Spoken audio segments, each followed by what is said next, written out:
Doctor Shailesh, मैं आपसे इस बारे में जानना चाहूंगी। अभी लोग इसलिए भी हैरान हो जाते हैं, और डॉक्टर चंद्रा भी इस वक्त हमारे साथ हैं। और डॉक्टर चंद्रा, अगर आप इसके बारे में समझाएं।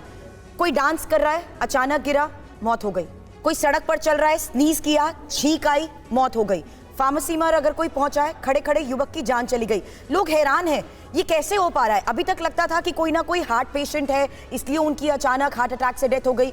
यंगस्टर्स खास तौर पर डॉक्टर चंद्रा, ये किस तरीके का अलार्मिंग साइन है, क्या समझे इसे? तो यहाँ पे ये समझने वाली बात है, जो पहले जो डेथ्स हुई हैं, जो डांसिंग करते समय या जिम करते समय, वो कोल्ड वाली उससे नहीं हमें जोड़ा जाना चाहिए। वो एक डिफरेंट था। आज हम जो यहाँ जमा हुए हैं, वो शीतलहर की वजह से जो हार्ट की बढ़ती हुई समस्याएं जो हैं, उस पर हम चर्चा करने के लिए, और जैसा डॉक्टर राजू व्यास ने मेन चीज़ बताई है कि जैसे जैसे ठंड बढ़ती है, शरीर का एक रिएक्शन होता है कि ठंड से बॉडी को वार्म रखें, और उस वार्म रखने के लिए वो जो सरफेस स्किन को सप्लाई करती हैं ब्लड वेसल्स, उसको सिकुड़ जाती हैं वो, जिससे कि हीट लॉस ना हो।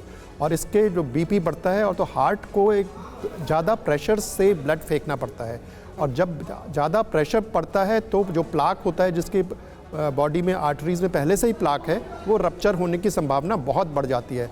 तो अगर हार्ट की आर्टरीज़ में रप्चर होता है तो हार्ट अटैक्स बढ़ जाते हैं, अगर ब्रेन की आर्टरीज़ में होता है तो स्ट्रोक बढ़ जाते हैं।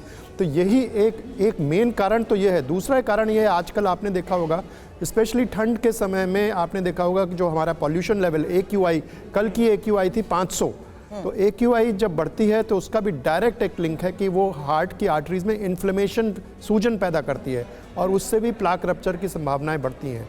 तीसरा, आजकल लोग जो हैं घरों में अंदर बैठे रहते हैं हीटर जला के, उससे बहुत डिहाइड्रेशन होता है। ह्यूमिडिटी लेवल्स को मॉनिटर नहीं करते, सिर्फ वो ब्लोअर चला के बैठते हैं, वेंटिलेशन कम होता है, तो उससे भी जो डिहाइड्रेशन होता है, उससे भी ब्लड थिक विस्कोसिटी जो होती है, गाढ़ा हो जाता है और जमने की संभावना बढ़ती है।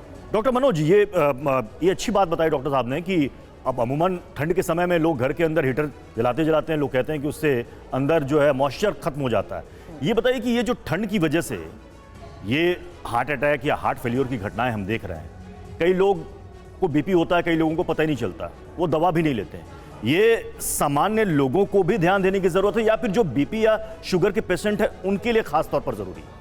देखिए, इसमें कोई अब कंफ्यूजन नहीं है कि सर्द में तो हार्ट की जो मॉर्टलिटी है या जो मृत्यु दर है हृदय रोग से, वो काफ़ी बढ़ जाता है, करीब करीब समझिए डबल हो जाता है। कुछ स्टडीज़ हैं, यूरोप से एक लार्ज स्टडी है, 23 लाख लोगों का है, उसमें कहते हैं कि 10 डिग्री सेल्सियस अगर टेम्परेचर गिर गया तो 19% मॉर्टलिटी कार्डियोवैस्कुलर डिजीज से बढ़ जाती है।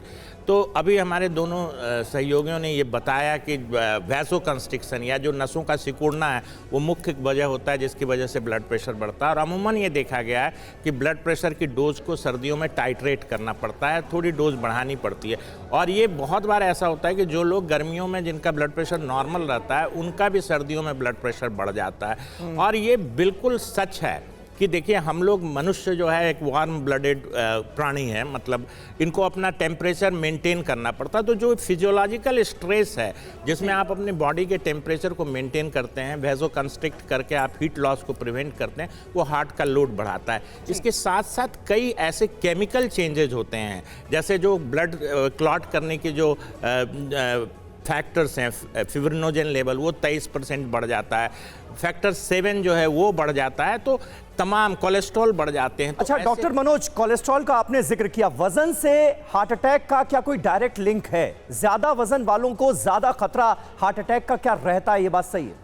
बिल्कुल समीर जी, डेफिनेटली अगर आप ओबीज हैं तो आपकी जो हार्ट अटैक की जो रिस्क है या कार्डियोवैस्कुलर रिस्क है वो बढ़ जाता है। खास करके एब्डोमिनल ओबेसिटी या विसरल फैट जो हमारे कंट्री में बड़ा कॉमन है, जो तोंद जिसको हम बोलते हैं सिंपल शब्दों में, अगर आपकी विसरल ओबेसिटी है तो आपके रिस्क कई गुना बढ़ जाते हैं। क्योंकि ये जो ओबेसिटी है यह आपको मेटाबॉलिक रिस्क देता है, ये टाइप 2 डायबिटीज़ देता है, high cholesterol level, high triglycerides level. तो इस तरीके से ये मोटापा डायरेक्टली रिलेटेड है कार्डियोवैस्कुलर। आप बिल्कुल ठीक कह रहे हैं डॉक्टर, लेकिन अभी तक किसी की मेडिकल हिस्ट्री होती थी तो लगता था कि ट्रीटमेंट की वजह से बॉडी उस ट्रीटमेंट को रिस्पॉन्ड नहीं कर पाई और हार्ट अटैक आ गया। मैं एक बार फिर से उस और रुख जरूर दोबारा करना चाहूंगी, क्योंकि जिस तरीके से हार्ट अटैक के केसेस अब लगातार आ रहे हैं, सर्दियों में हम ज्यादा फिजिकली एक्टिव नहीं होते, लेकिन बावजूद इसके जो लोग जिम कर रहे हैं या जो लोग रोजाना कसरत कर रहे हैं, उनमें भी इस तरह के केसेस सामने आ चुके हैं।